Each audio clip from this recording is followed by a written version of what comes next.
उत्ते रखिए तू वजन पाना जल्दी कर साड़ी भैन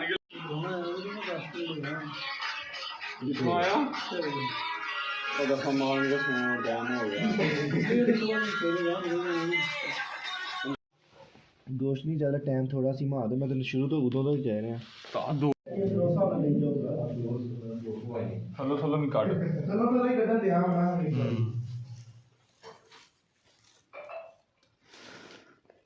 चौधरी आया यार आया बात कर एक बार हाँ